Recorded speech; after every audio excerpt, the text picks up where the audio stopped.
if there is an intention and a perception among the population that you're working with that a given norm is a barrier to child well-being or to collective well-being, then you're in a totally different place as compared to when people actually do not recognize a given social norm as harmful. So let me explore this. This is in these two pathways, your approaches might be extremely different. And to explain how different these two pathways are, just let me remind you the difference between social norms and attitudes. Social norms are what I believe to be appropriate in a given community. There are many different theories, but in the end, that's what it boils down to. So social norms are what I believe I'm supposed to be doing in a given group and in a given situation. While instead attitudes are more of an internal predisposition to something. So if that is right, if you marry that theory, then norms and attitudes might be incongruent, might be different. So in standard development term, we might say norms might be harmful and attitudes might be protective, or the other way around, the norm might be protective and the attitude might be harmful, or they might be congruent or aligned, coherent. So both the norm and the attitude might be harmful, or both the norm and the attitude might be protective. Why is it important to understand whether norms and attitudes are aligned or not? Well, when they're misaligned, and specifically when the norm is harmful and attitudes are protective, you find yourself in what has been defined before in the literature as pluralistic ignorance, which is a big fancy term, but in the end means one thing. It just means that everyone dislikes something, but individually nobody knows that that is the situation. Individually, everyone believes that they are an exception. So if you take, for instance, corporal punishment or child marriage. Actually, let's take child marriage so that I can tell you a story about it. So if you take child marriage, this example embodied in a child marriage practice will mean that all the families, all the parents individually, they would rather wait to marry their children until they completed university or until they are 20 or whatever. So they individually dislike of child marriage, but they also believe that if they wait too long, then nobody's going to marry their daughter or their son, for what matters. So you see, in that case, parents would like to do A, all parents, but all of them believe that no, what's appropriate is B.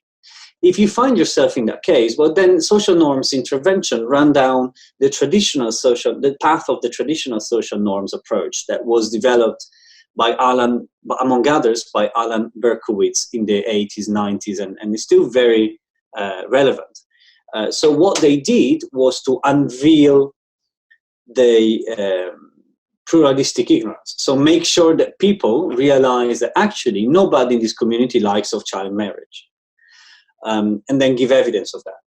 This is the justification behind media interventions, such as they try to correct misperceptions, such as 3 students out of 4 do not drink alcohol on Saturday night, or 9 men out of 10 would never hit a woman, or 85% of parents in this region would not give their children away in child, would rather prefer not to give their children away before they're 18, marry off their children before they're 18.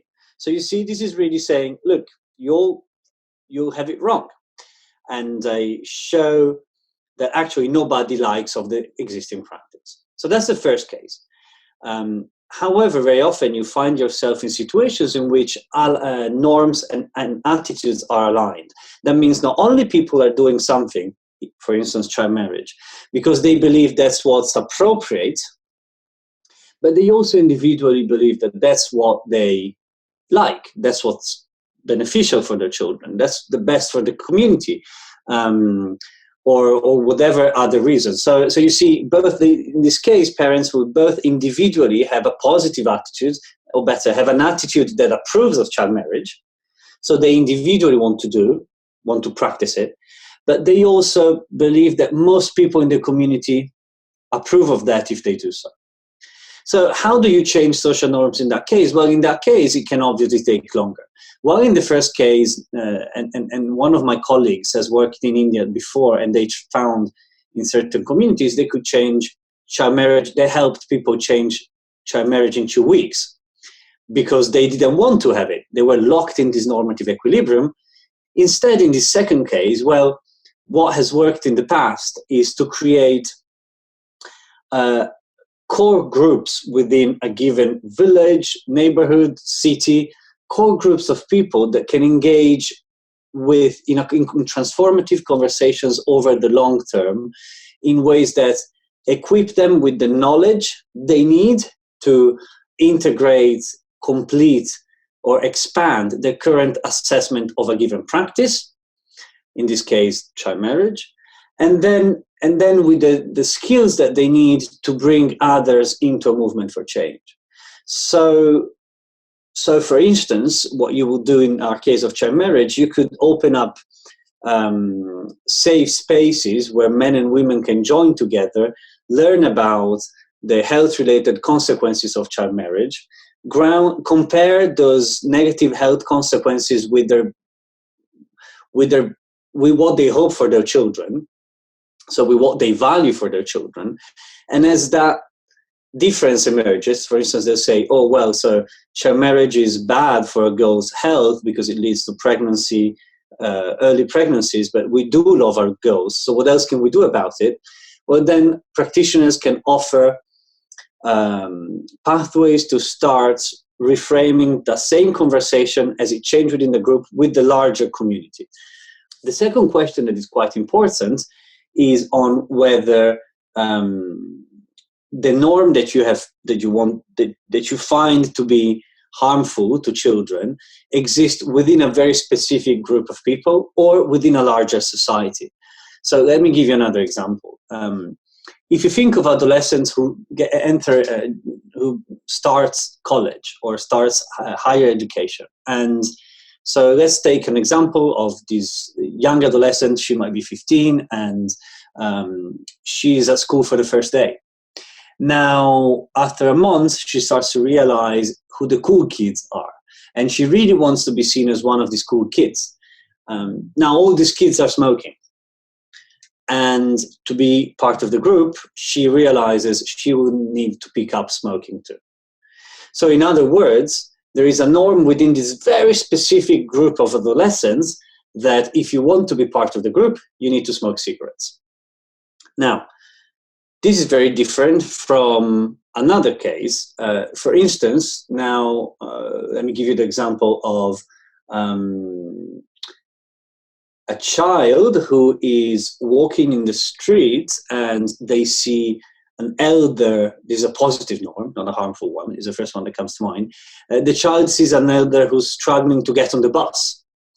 And the child will help the elder, even though the child doesn't know who the elder person is, because that's what's done in this society. That's part of our customs and part of our values. So, or another example might be potentially, I'm thinking of a harmful example. Another example might be corporal punishment. So another example might be that in this group or society, it's acceptable to slap a child who's crying for too much. So a mother or a father who's out in a public square knows that in the group or society it's acceptable, and so they slap the child who's crying too much. So in the first example, that of the adolescent smoking, we need to work with that specific group.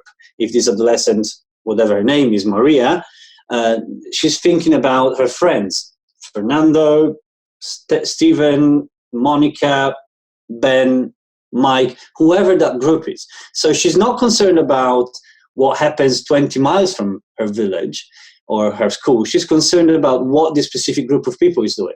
So we need to work with that specific group of people and facilitate change within that specific group of people.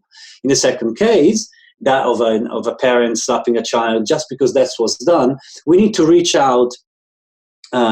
We're not reaching out to specific relationships between people, but more speaking to the ethos of a society. So in the first case, the relations are keeping the norm in place much more, while in the second case, it might be more helpful to work rather than at the relational level between people, at the attitudinal level, and then with a larger media campaign to sustain change in people's attitudes.